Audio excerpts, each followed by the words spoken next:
Mutual funds के पास कोई 3 trillion रुपए हैं और ये म्यूचुअल फंड्स के पास पैसे नहीं है, ये लोगों के ही पैसे हैं जो उन्होंने म्यूचुअल फंड में डाले हुए। और जब उनको 12% रिटर्न मिलेगा और 11% रिटर्न मिलेगा और टैक्स लगने के बाद 9 और 10% मिल रहा होगा, तो इट्स वेरी लाइकली कि वो रिस्कियर एक एसेट क्लास में आए और स्टॉक्स में आए और एक फ्लो आ जाए। पिछले 25 साल में ना मार्केट 1500 पॉइंट से और आज 1,10,000 1,15,000 पॉइंट्स पे आ गई है। जैसे ही सर्दियां खत्म होंगी तो थोड़ी गाड़ियां भी बिकनी शुरू होंगी, थोड़ी सीमेंट भी बिकनी शुरू होगी, थोड़ी स्टील भी बिकना शुरू होगा, थोड़ा एफएमसीजी में भी आपको शायद कुछ ग्रोथ नजर आए। तो अब आहिस्ता आहिस्ता the economy will start to recover इंशाल्लाह। The long term Mari could outperform unless कोई बहुत स्पेशल चीज कंपनी में ना हो जाए, और जब तक उसके ऊपर हमारे पास कोई डिटेल्स ना हो तो वी हैव ज़ाहिर नॉट सजेस्टेड मारी। जैसे जैसे वापस इकोनॉमी रिकवर करेगी तो बाइक्स वापस ज्यादा बिकनी शुरू हो जाएंगी। बाइक्स में सेल्स में डिक्लाइन उतने बड़े होते नहीं हैं जितने बड़े गाड़ियों में हो जाते हैं। यारिस वाले सेगमेंट में इतना कंपटीशन नहीं आया, हायर एंड में तो बहुत कंपटीशन आ गया। तो जैसे जैसे लोअर एंड पे भी सेल बढ़ेगी और प्रॉफिटेबिलिटी इंडस की बढ़ेगी तो Indus is a relatively attractive option.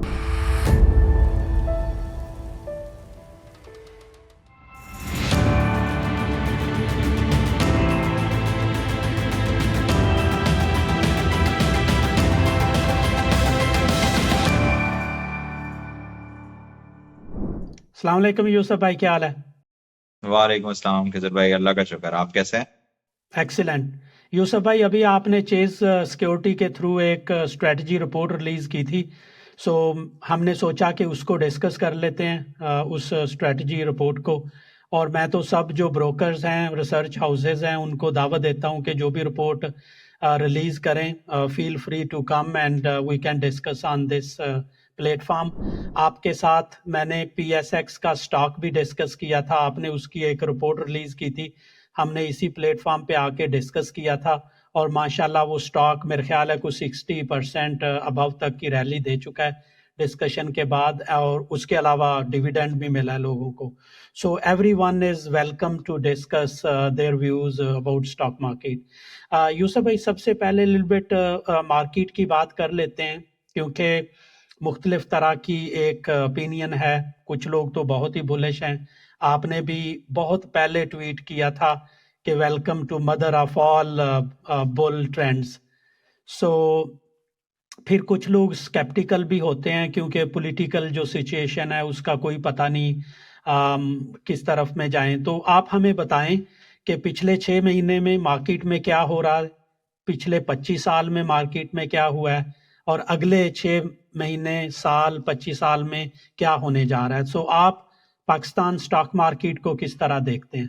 तो देखें खिजर भाई, पिछले 25 साल में ना मार्केट 1500 पॉइंट से और आज 1,10,000 1,15,000 पॉइंट्स पे आ गई है। तो ये कोई 19 साढ़े 19% का क्यूमुलेटिव एवरेज ग्रोथ रेट है। मतलब अगर आपने 2000 में पैसे डाले थे तो आपके एवरेज कंपाउंडेड एक 19.5% आपका रिटर्न बना है। 19.5 पाकिस्तान में ज्यादा रिटर्न इसलिए बना है क्योंकि पाकिस्तान में इन्फ्लेशन थोड़ी ज्यादा हुई है। जिन ममालिक में थोड़ा सा कम रिटर्न बना है, या वहां पे दूसरे मसाइल हैं या फिर जो है वो इन्फ्लेशन कम होती है।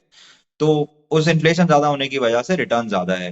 अब अगर हम अज्यूम करें कि अगले 20 साल में फर्ज करें 17% का रिटर्न बनता है, तो यहाँ से 20 साल आगे मार्केट को 2.5 मिलियन पॉइंट्स पे ट्रेड कर रही होगी। और ये सिर्फ कंपाउंडिंग है। हमने जो है अभी अभी कुछ टाइम पहले, 1-2 दिन पहले मैंने एक ट्वीट की। हम देख रहे थे उस दिन के जो हाईएस्ट इंक्रीजेस हुए मार्केट में, उस दिन मार्केट 4,000 पॉइंट बढ़ी थी, तो हम देख रहे थे 4 साढ़े 4 हजार पॉइंट मार्केट बढ़ी थी, तो हम देख रहे थे कि इससे पहले कब कब मार्केट बढ़ी है इतनी। तो वो 24 मई 2002 को मार्केट 9% बढ़ी थी।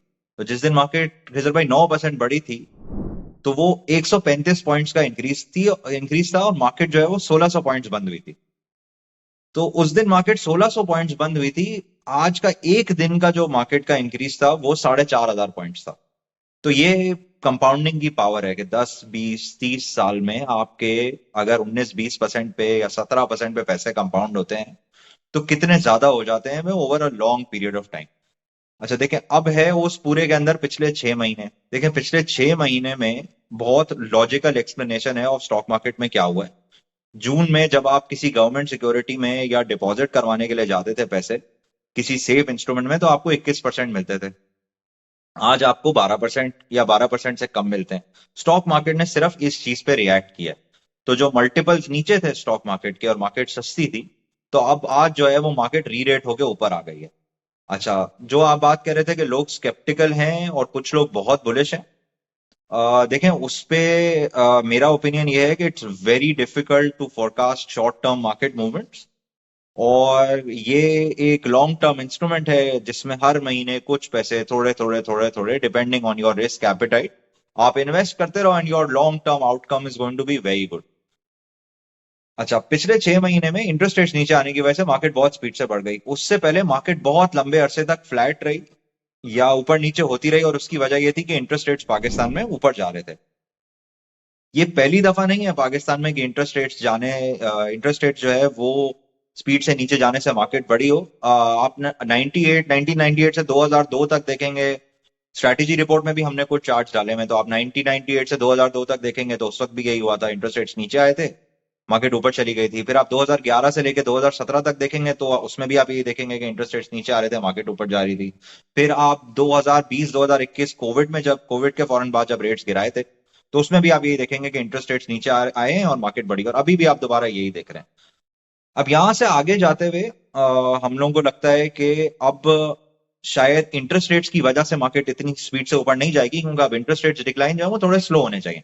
अभी तक हम 200 बेसिस पॉइंट्स के कट्स देख रहे हैं, अब मेरा ख्याल है हम 50 basis points, 75 basis points, 25 basis points, अब हम इस तरीके से रेट कट्स देखेंगे। तो अब री रेटिंग जो है ना उतनी ज्यादा उस स्पीड से शायद ना हो। अच्छा, और शायद मैं इसलिए कह रहा हूँ क्योंकि एक म्यूचुअल फंड्स का फ्लो भी है, जाहिर है इतने ज्यादा पैसे बीच में म्यूचुअल फंड्स के पास हैं। म्यूचुअल फंड्स के पास कोई 3 ट्रिलियन रुपए हैं, और ये म्यूचुअल फंड्स के पास पैसे नहीं है, ये लोगों के ही पैसे हैं जो उन्होंने म्यूचुअल फंड में डाले हुए हैं। और जब उनको 12% रिटर्न मिलेगा और 11% रिटर्न मिलेगा और टैक्स लगने के बाद 9 और 10% मिल रहा होगा, तो इट्स वेरी लाइकली कि वो रिस्कियर एक एसेट क्लास में आए और स्टॉक्स में आए और एक फ्लो आ जाए। बट अब जैसे जैसे मार्केट ऊपर जाती आएगी तो कॉशियस भी होते जाना चाहिए। और पिछले साल तो देखें ये हुआ है, आपने कोई भी स्टॉक्स, आपने अगर डार्ट्स भी फेंके थे और आपने 10-12 स्टॉक्स लिए थे, तो your outcome was very good. Aahista Aahista देखें ये होना बंद हो जाएगा, आहिस्ता आहिस्ता if you buy the wrong stocks तो आपके हाथ भी जलेंगे। तो it's very important to understand what you are buying. For most people ideal situation ये होती है कि एक वाइडली डाइवर्सिफाइड पोर्टफोलियो जिसमें 15, 20, 25 स्टॉक्स हों। और आप नोटिस करेंगे कि मैं जो है वो ये डाइवर्सिफिकेशन का जो है ना मैं भी जो डाइवर्सिफिकेशन के लिए कह रहा हूँ वो नंबर ऑफ स्टॉक्स में बढ़ाता जा रहा हूँ जैसे जैसे मार्केट बढ़ती जा रही है। तो आप मुझसे सुनते थे 5-7 होने चाहिए, फिर मैं बोलता था 10-15 होने चाहिए, अब मैं बोल रहा हूँ 20-25 होने चाहिए, क्योंकि अब मार्केट मुश्किल होती जाएगी। तो जैसे जैसे मार्केट मुश्किल होती जाएगी, if you want to make a market return, it's going to be a good idea to be more diversified, क्योंकि अब गलतियां होने का चांस जो है वो मार्केट में आहिस्ता आहिस्ता बढ़ता जाएगा।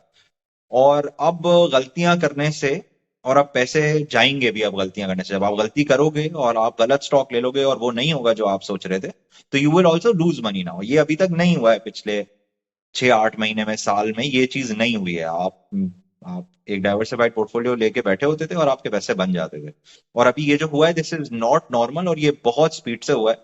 और स्टॉक्स में उस वक्त इन्वेस्ट करना चाहिए when you ready for a 20-30% draw down किसी भी वक्त इन योर स्टॉक प्राइसेस। अगर आप you not ready for that kind of draw down, तो stocks are not for you. But in the long term you have a very good outcome अगर आप stocks लेके बैठे रहते हैं। और अगर आपकी एक्सपर्टीज है और आप हल्का फुल्का टाइम कर सकते हैं कि आप किसी साइकिल को टाइम कर लें, तो आप जरूर करें, लेकिन वो एक्सपर्टीज सबके पास नहीं होती है। अगर 5,000 लोग फर्ज करेंगे ये वीडियो देखते हैं, तो 4,990 के लिए वो नहीं है। 10 लोग होंगे जो वो कर सकेंगे। For most people, being in a diversified portfolio या investing in a mutual fund for the long term, जिसमें आप हर महीने मंथली कॉन्ट्रीब्यूशन करें, is a better idea than trying to select stocks, क्योंकि ये प्रोफेशनल्स के लिए भी बहुत मुश्किल काम होता है कि भाई स्टॉक सिलेक्शन। यूसुफ भाई, कोविड के दौरान बहुत सारे लोग जो थे वो स्टॉक मार्केट्स में इंटर हुए थे, और स्पेशली जो पाकिस्तान है वहाँ तो इतनी फाइनेंशियल प्लानिंग की डिस्कशंस भी नहीं होती, कल्चर भी हमारा नहीं है, और स्टॉक मार्केट में भी बहुत सारे लोग जो हैं वो कम हैं स्टॉक मार्केट में भी। अ, मैंने 2021 में स्टॉक मार्केट ज्वाइन की थी at the age of maybe 45 years. उससे पहले मुझे कोई आइडिया नहीं था इन्वेस्टिंग का या स्टॉक मार्केट्स का कैसे करना है। रोशन डिजिटल अकाउंट्स का जो इनिशिएटिव था, उस वजह से मैं स्टॉक मार्केट में इंटर हुआ जनवरी 2021 में। 4-5 महीने अच्छे पैसे बनाए, उसके बाद मार्केट्स ने रिट्रेस करना शुरू किया और फिर लॉस पे लॉस, लॉस पे लॉस, समझ ही नहीं आई कि हुआ क्या हमारे साथ। Market Sidhi I think 47 plus से नीचे चलती ही गई, 38 तक चली गई। सो अभी भी मैं देखता हूँ उस टाइम भी जो क्वालिटी का कंटेंट था, एक तो यूट्यूब यूबीएल का चैनल मैं फॉलो करता था यूट्यूब पे, बहुत अच्छी मंथली वो एक डिस्कशन करते थे अबाउट एन आवर लॉन्ग। उसके बाद पर्ल सिक्योरिटी वाले करते थे, यावर साहब वगैरह, बहुत अच्छा। इसके अलावा टिप्स ही होती थी कि आज क्या लेना है, क्या देना है, कितने परसेंट बढ़ गई मार्केट, क्या हो गया।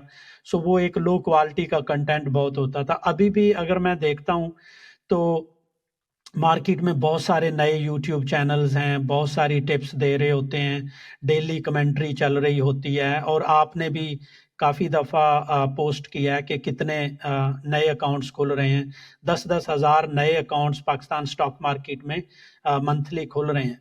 सो मैं चूँकि खुद भी इस एक क्राइसिस से गुजरा हूँ, तो मुझे सम टाइम फियर फील होता है कि ये जो नए अकाउंट्स आ रहे हैं, क्या ये जेन्युइन इन्वेस्टर्स हैं जो कि रियली इन्वेस्ट करना चाहते हैं फॉर लॉन्ग टर्म, या देखो देखी के स्टॉक मार्केट में पैसा बन रहा है, हम भी इंटर हो जाते हैं।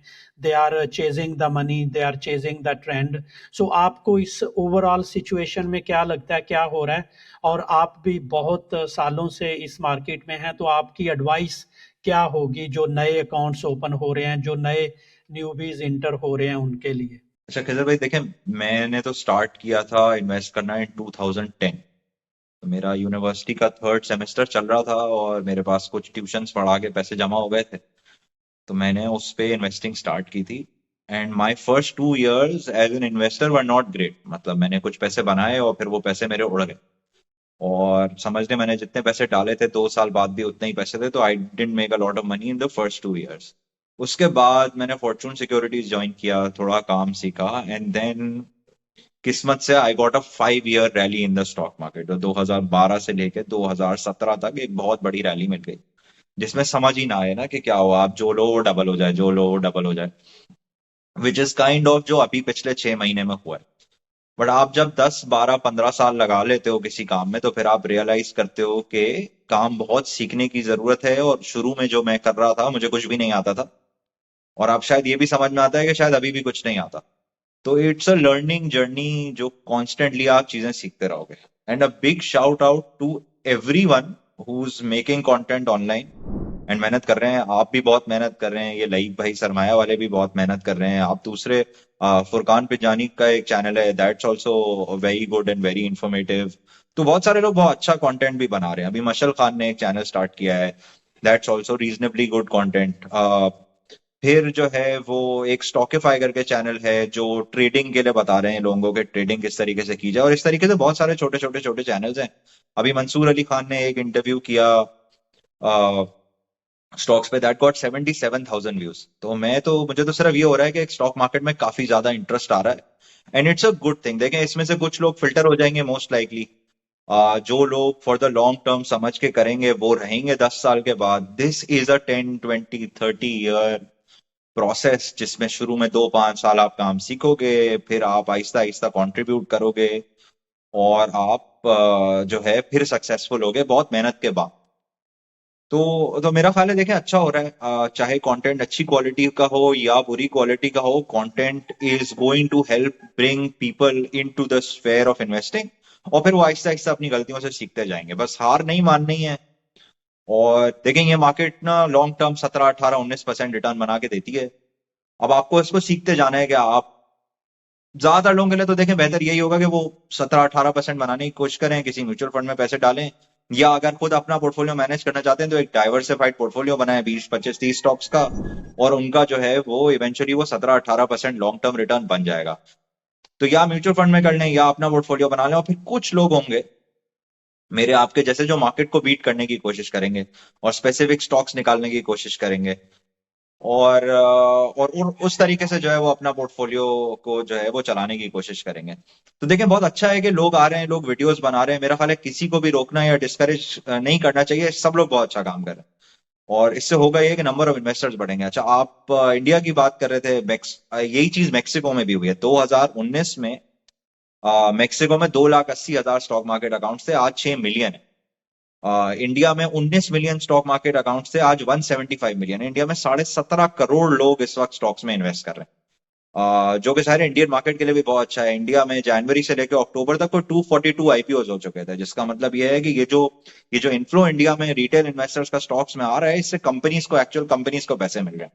तो देखें, इवेंचुअली अगर if the country has to function like a modern economy, तो इवेंचुअली यही होना है कि किसी गांव में कोई 1,000 रुपए डाले और किसी शहर में कोई अमीर बंदा 10 लाख, 15 लाख, 50 लाख रुपए डाले, और वो इवेंचुअली पैसे कंपनीज को थ्रू आईपीओ मिल जाए, और वो फिर उन कंपनीज को बड़ा करें और एक इकोनॉमी चलनी शुरू हो because of the stock market. और देखें, इवेंचुअल मकसद तो स्टॉक मार्केट का ये है, शॉर्ट टर्म मूवमेंट्स होंगी, और लोगों को कॉशियस रहना चाहिए और समझना चाहिए कि वो क्या कर रहे हैं, उसके बाद फिर वो चीजें करनी चाहिए। एंड अब मार्केट उतनी आसान ऐसा हो सकता है कि ना हो जितनी पिछले 1 या 1.5 साल में या 2 साल में थी, कि आप जो लें वो बढ़ जाए और आप गलत ना हो। एक और टेलविंड है मार्केट में, जाहिर है ऐसा हो सकता है कि इंटरेस्ट रेट्स 12% से 8-9% हो जाए ओवर द नेक्स्ट ईयर, तो शायद और री रेटिंग भी मिले सबको। जिस वक्त री रेटिंग हो रही होती है फिर भाई, उस वक्त सब कुछ ही ऊपर जा रहा होता है। तो अभी फिलहाल तो देखें, हमारी स्ट्रेटेजी रिपोर्ट से भी आपको यही लगेगा कि हम यही सजेस्ट कर रहे हैं कि मार्केट यहाँ से बढ़ सकती है और काफी।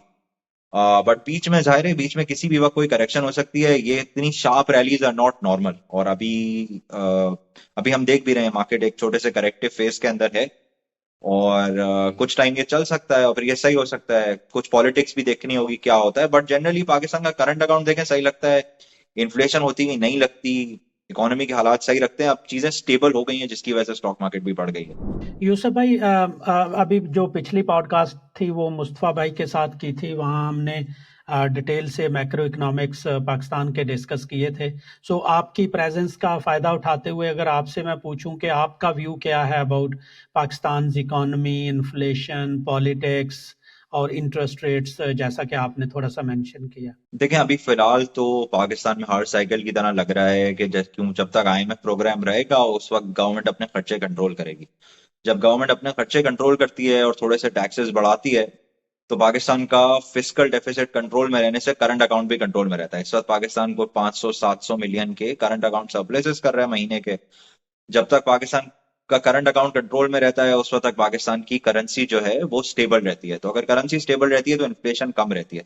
तो अगर आप हमारी ये स्ट्रैटेजी रिपोर्ट देखेंगे तो हमने 3-4 एग्जांपल्स पाकिस्तान की हिस्ट्री से दिए हैं कि एक 70s के अलावा, जब 70s में करेंसी स्टेबल थी बट ऑयल प्राइस 5 गुना हो गई थी, तो जब ऑयल प्राइस बढ़ी थी तो उस वक्त इन्फ्लेशन हुई थी। लेकिन उसके अलावा जब पाकिस्तान में डीवैल्यूएशन नहीं होती तो पाकिस्तान में इन्फ्लेशन नहीं होती। जब पाकिस्तान में इन्फ्लेशन नहीं होती तो इट इज हाईली लाइकली कि इंटरेस्ट रेट्स नीचे रहे और अभी इस वक्त नीचे जाते रहे।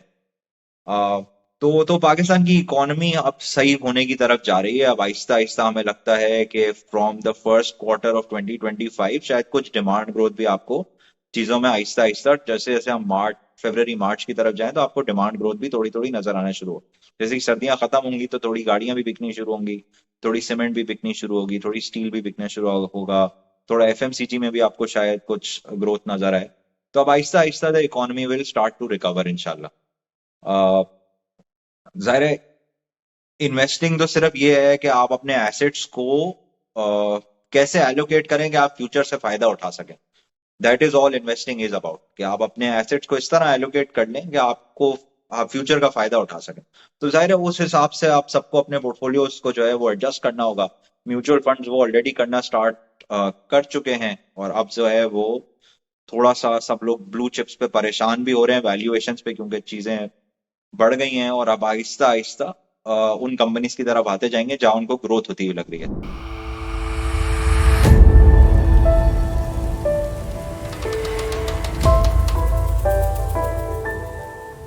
यूसुफ भाई, आपने कुछ टाइम पहले हमने डिस्कस किया था सिंपल का एक इंडेक्स आपने बनाया। अगर उसका आपसे मैं फॉलो अप ले लूं कि वो कैसा जा रहा है, और जो अभी न्यू अकाउंट्स ओपन हो रहे हैं, ये जो अभी इन्वेस्ट करना चाह रहे हैं, वो क्या सिंपल वाली फिलॉसफी को कर सकते हैं फॉलो? देखें पहले 6-7 महीने वो जो सिंपल का जो हमने इंडेक्स बनाया था वो मार्केट को बीट कर रहा था थोड़ा सा, और फिर अगले 6 महीने में वो उसने मार्केट को काफी अंडर परफॉर्म किया है। देखिए सिंपल का इंडेक्स बना हुआ इसलिए है कि किसी को कुछ भी नहीं समझ में आ रहा और इन्वेस्ट करना स्टार्ट करना है और आज नहीं पता कि क्या करना, तो वो 6-7 स्टॉक्स लेके और एक अपना पोर्टफोलियो स्टार्ट कर दे, और फिर उसके बाद आहिस्ता आहिस्ता आहिस्ता अपना जो भी ट्रेडर ब्रोकरेज ने असाइन किया हुआ है या रिसर्च रिपोर्ट्स पढ़ पढ़ के और फिर उसके अंदर एडजस्टमेंट्स कर करके और एक पोर्टफोलियो बना ले। लेकिन फर्स्ट डे आपको कुछ नहीं समझ में आ रहा और आपको एक लॉन्ग टर्म पोर्टफोलियो बनाना है, तो these are 7 large companies in Pakistan that will do reasonably well in the long term.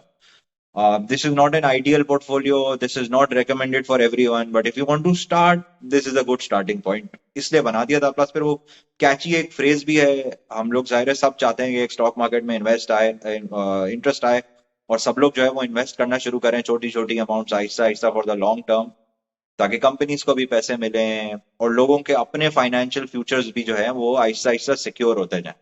क्योंकि देखें पाकिस्तान में कोई और सेफ्टी नेट तो होता नहीं है, तो जो आपने पैसे बचाए होते हैं और इन्वेस्ट किए होते हैं वही आपको बुढ़ापे में भी काम आते हैं और वही आपको उस वक्त भी काम आते हैं जब आपको जरूरत होती है। तो देखें ये तो बनाया है एक चीज लोगों का इंटरेस्ट लाने के लिए। This is not an ideal portfolio and it's not recommended for everyone, but it's a good starting point. सही है, 7 large companies that have done reasonably well in the past with good management, no corporate governance issues. Uh, this is a good starting point. फिर वहां से फिर आप फर्ज करें strategy report में से कोई 2-3 स्टॉक्स जो आपको समझ में आते हैं वो आप ऐड कर लें, आप हमारी टीम को कांटेक्ट कर लें, वो आपको कुछ रेकमेंड कर देंगे चीजें, और आप छोटी छोटी छोटी एडजस्टमेंट्स करते रहें विद टाइम। यूसुफ भाई, I still believe in that simple, क्योंकि अगर मैं देखूं तो उसमें सबसे पहले सिस्टम लिमिटेड है, उनकी अर्निंग्स वगैरह इतनी नहीं आ रही थी, ग्रोथ वाली कंपनी है, पैसे खर्च कर रहे थे फॉरेन कंट्रीज में, अभी शायद उसने अच्छा परफॉर्म करना शुरू किया है।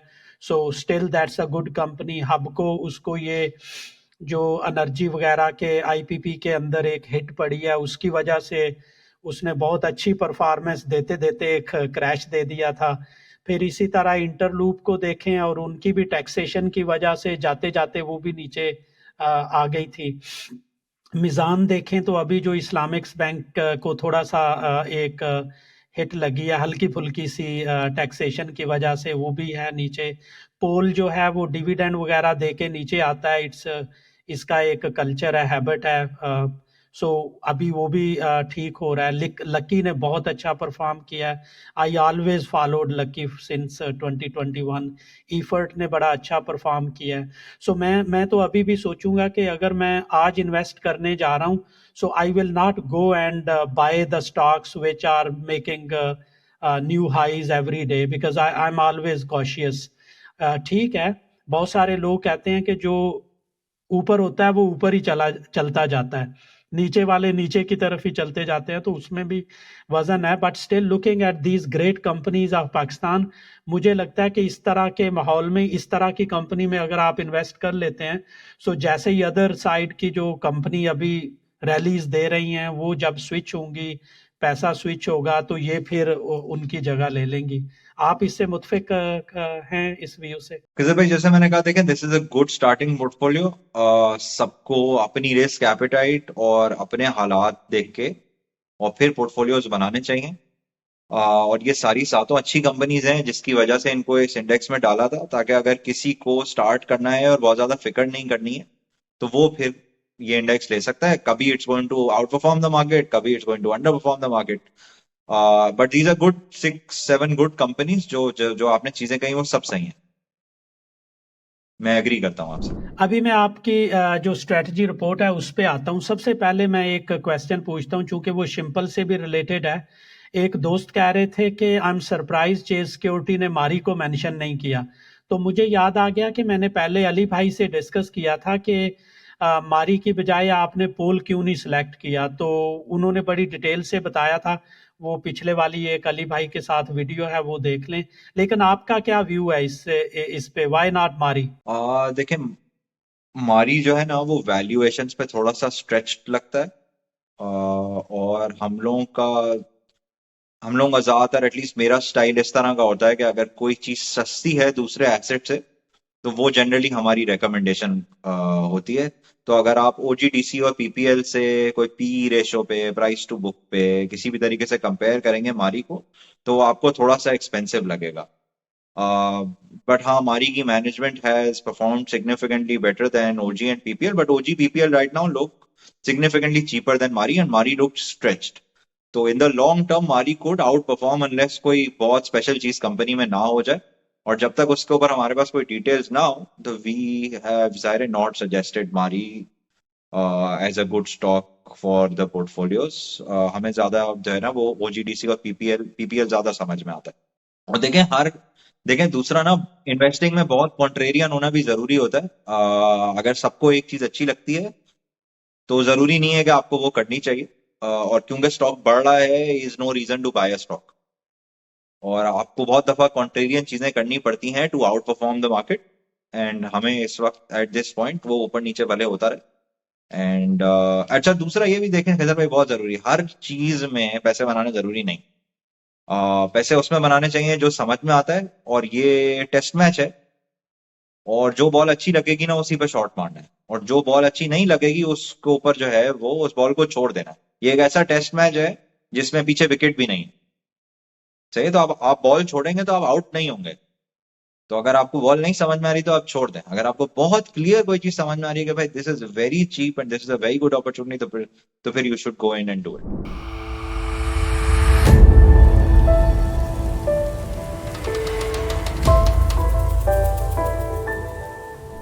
यूसुफ भाई, अभी हमें आप जो चेस सिक्योरिटी की स्ट्रेटजी रिपोर्ट है फॉर नेक्स्ट ईयर उसको एक्सप्लेन करें। बहुत सारे लोग हैं, उन्होंने शायद पढ़ी ना हो, बहुत सारे ऐसे भी हमारे इन्वेस्टर फेलोज हैं जो शायद इंग्लिश में रिपोर्ट्स होती हैं तो उनको इतना ना अंडरस्टैंड कर पाएं।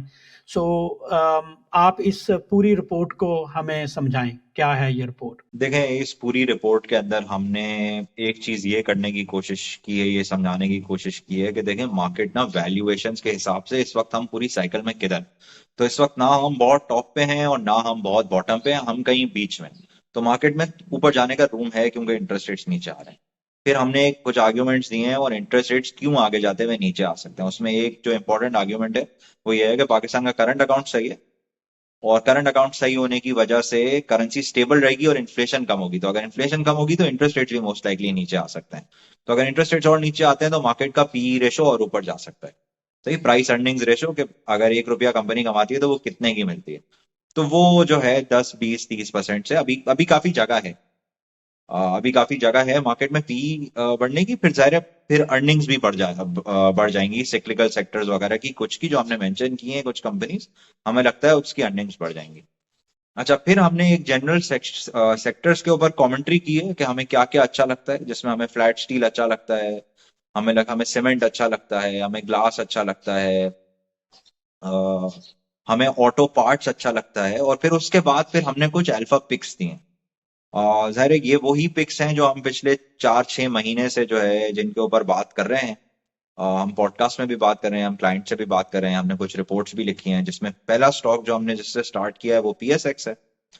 और पीएसएक्स वही स्टोरी है कि देखें फैजल भाई, पाकिस्तान में स्टॉक्स में इंटरेस्ट बढ़ रहा है और लोग आहिस्ता आहिस्ता स्टॉक मार्केट में आ रहे हैं। ये एक मोनोपोली बिजनेस है जो जैसे जैसे ट्रांजैक्शंस बढ़ती जाएंगी स्टॉक मार्केट पे, इसकी अर्निंग्स बढ़ती जाएंगी। अब हमने जिस वक्त रिपोर्ट लिखी थी तो उस वक्त हम अज्यूम कर रहे थे कि इस साल 27 बिलियन रुपए का एवरेज डेली ट्रेडेड वॉल्यूम होगा। बाय द टाइम मैंने आपके साथ दूसरी नेक्स्ट पॉडकास्ट की थी पीएसएक्स के बाद, तो मेरा ख्याल है 40 बिलियन हो चुका था। और पिछले हफ्ते अगर हम देखें या इसी हफ्ते हम देखें तो 70 और 80 बिलियन के वॉल्यूम्स हो रहे हैं। कल मेरा ख्याल है 81 बिलियन की वैल्यू ट्रेड हुई थी स्टॉक मार्केट में। तो कहाँ 27 अज्यूम कर रहे थे और कहाँ 80 बिलियन ट्रेड हो रहे हैं। तो मुझे लगता है कि आहिस्ता आहिस्ता जो है वो पीएसएक्स की अर्निंग्स भी जो है वो बढ़ रही है। ज़ाहिर है ये वॉल्यूम्स 80 बिलियन का मतलब ये नहीं है कि अब ताहयात 80 बिलियन होते रहेंगे, और ये कभी नीचे आएंगे और कभी ऊपर जाएंगे। बट जनरली जो जो एवरेज डेली ट्रेडेड वैल्यू होती है एक्सचेंज पे, वो एक मार्केट कैप की परसेंटेज होती है। और मार्केट कैप भी ज़ाहिर है काफी बढ़ गई है, आप 8 ट्रिलियन से जो है वो 14 ट्रिलियन पे आ गए हैं। तो अब अगर उसकी एक परसेंटेज ट्रेड हो रही है तो वो परसेंटेज बड़ी ट्रेड हो रही है। दूसरा ये भी होता है कि इंटरेस्ट रेट जब नीचे आते हैं तो हर साइकिल में हमने देखा है कि जब इंटरेस्ट रेट नीचे आते हैं तो मार्केट में ज्यादा वैल्यू ट्रेड होती है, तो जब ज्यादा वैल्यू ट्रेड होगी तो पीएसएक्स की अर्निंग ज्यादा आएगी।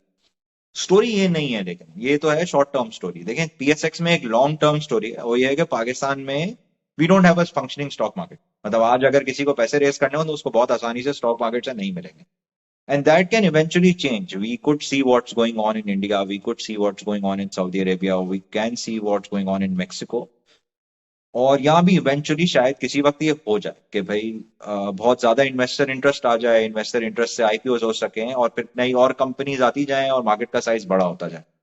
ये कंपनी एक मोनोपोली है, जिसका मतलब ये है कि जब भी ये होगा तो इसी को बेनिफिट होगा, एक और एक्सचेंज नहीं खड़ा हो सकता। और फिर दूसरा जो इस बिजनेस की सबसे खूबसूरत बात है वो ये है कि देखें 27 बिलियन का वॉल्यूम 80 बिलियन हो गया। अगर सीमेंट में डिमांड 22 मिलियन टन से 87 मिलियन टन हो जाएगी ना, बहुत ज्यादा कैपेक्स करना पड़ेगा। कोई भी और बिजनेस होगा ना, इतनी डिमांड बढ़ेगी तो कैपेक्स बहुत करना पड़ेगा। PSX needs to do no capex, PSX needs to do no खर्चा। वॉल्यूम्स यहां से दोबारा भी कल सुबह से डबल हो जाए तो कोई पैसे नहीं चाहिए पीएसएक्स को, तो PSX can pay out most of these earnings. तो ये एक वजह है कि this is a very beautiful business. It is also a lot more expensive than the rest of the companies in the market, but it's expensive for a reason. Because it's expensive because it's a very high quality company, it's a monopoly, and because they don't need cash and they can pay out all of the cash. तो आप देखेंगे कि ये अब 15-16 times earnings पे हो गया। Most likely earnings ही बढ़ जाएंगी तो फिर उसको अर्निंग्स बढ़ने के बाद इतना महंगा नहीं लग रहा होगा।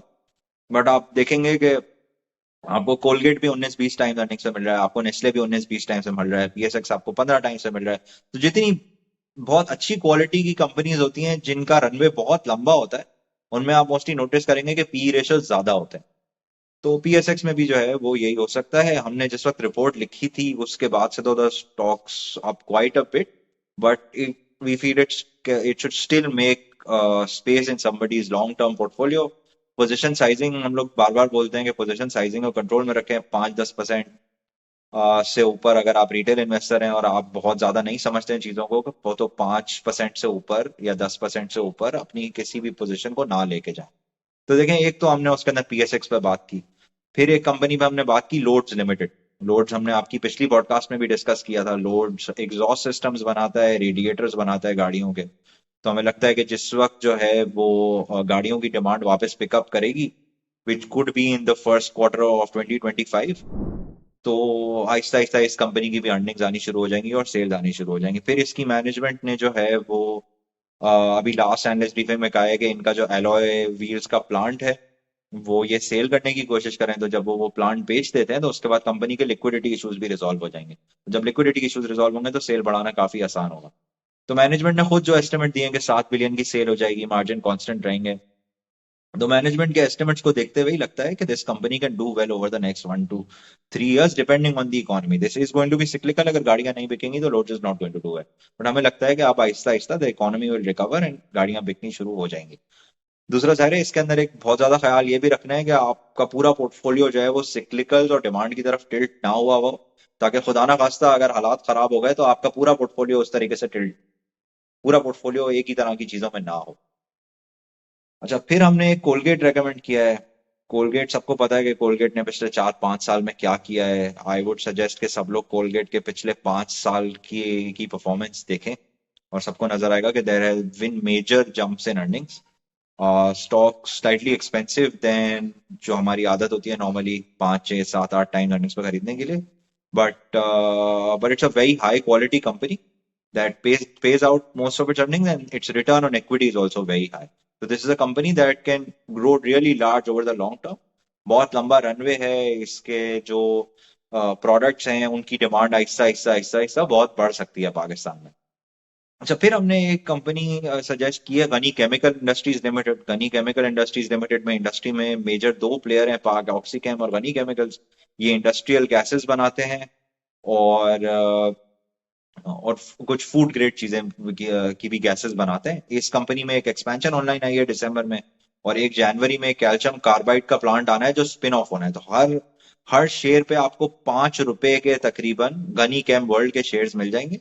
For every 1000 shares of GCIL you will get 50 shares of Ghani chem world limited. The stock will open at 100, शायद अच्छा, एंड कैल्शियम कार्बाइड भी जो है ना कैन डू वेल, क्योंकि पाकिस्तान में और कोई कैल्शियम कार्बाइड बनाता नहीं है। गनी केमवर्ल्ड कैल्शियम कार्बाइड मिलेगा हर जीसीआईएल के शेयर होल्डर को। इस स्कीम ऑफ अरेंजमेंट के कंप्लीट होने के बाद गनी केमवर्ल्ड के भी शेयर्स मिल जाएंगे। ये डुओपली बिजनेस है, तो कोई बहुत ज्यादा झगड़े होते नहीं है इसके अंदर। अ, और मार्जिन जो है वो स्टेबल रह सकते हैं, and this is a product के जिसकी इंडस्ट्रियल ग्रोथ के साथ जो है वो डिमांड भी बढ़ती रहेगी। फिर हमने अलगाजी ट्रैक्टर रेकमेंड किया है, हमने हमें इमेज पाकिस्तान इंटरेस्टिंग लगता है, स्पेल इंटरेस्टिंग लगता है, इंडस मोटर्स इंटरेस्टिंग लगता है, एटलस होंडा इंटरेस्टिंग लगता है, हम नेटवर्क बहुत सस्ता लगता है। तो we then discussed a lot of stocks अलग अलग। और सारे सजेशन सबके साथ यही है कि आपका चेज में जो भी ट्रेडर है आप उसको कॉल करें अगर आपको और समझना है तो। or you can always through your trader contact me also, and we'll explain it to you, and we'll also try to explain if this stock suits your portfolio also, and आपके पास बाकी holdings क्या हैं और आप कितना risk ले सकते हैं। बट सब लोग अपनी रिस्क एपिटाइट के हिसाब से काम करें। ये इन सारे अल्फा पिक्स से पहले एक और लिस्ट भी है of relatively more blue chip, more stable companies. Of course, Colgate is a very good, very stable company, Atlas Honda also. But हमने उससे पहले कुछ और स्टॉक्स भी रेकमेंड किए, जैसे हमने हमारी लास्ट पॉडकास्ट में हमने आयशा स्टील भी जो है वो डिस्कस किया था, और वो अभी हमने ज़ाहिर स्ट्रैटेजी में भी ऐड कर दिया। तो मेजरली खिजर भाई स्ट्रैटेजी रिपोर्ट्स जो है वो अगले पूरे साल में क्या करना चाहिए के ऊपर होती हैं। फ्रॉम टाइम टू टाइम ज़ाहिर है we also change opinions and we write on them, और कोशिश यही होती है कि हम जो सोच रहे हैं इस वक्त अगले साल और अगले 5 साल और अगले 10 साल के बारे में, उसको एक पेपर पे ले आए। तो उसके लिए एक एफर्ट की थी। आई होप सबको पसंद आई होगी। अगर किसी ने नहीं पढ़ी है तो चेज की वेबसाइट पे भी अवेलेबल है, खिजर भाई की वेबसाइट पे भी अवेलेबल है, देखें पढ़ें कमेंट करें, हमें भी बताएं।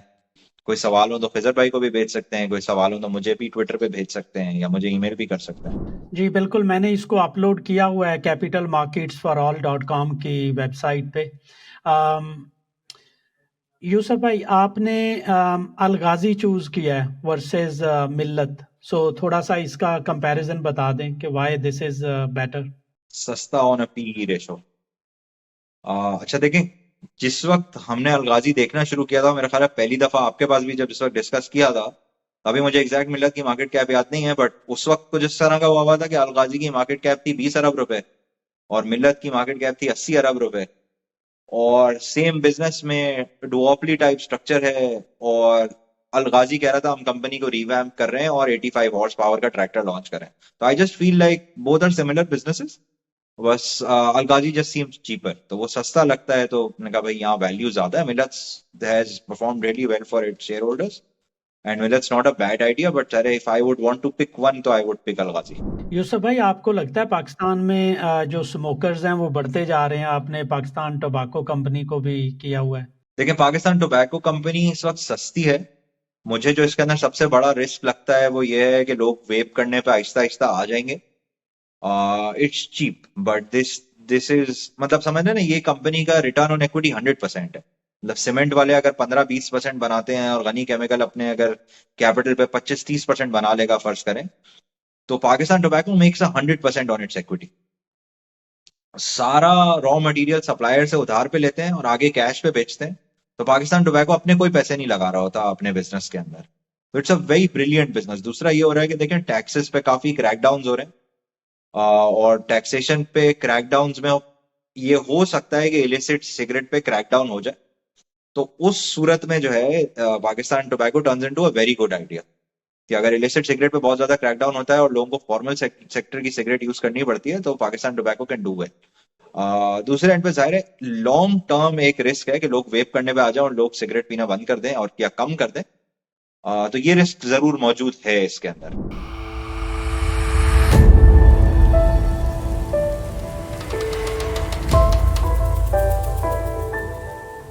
यूसुफ भाई आपने इमेज को डिस्कस किया है, इसको अल्फा कंसीडर किया है, बहुत सारे लोग इंटरलूप में भी इन्वेस्टेड हैं।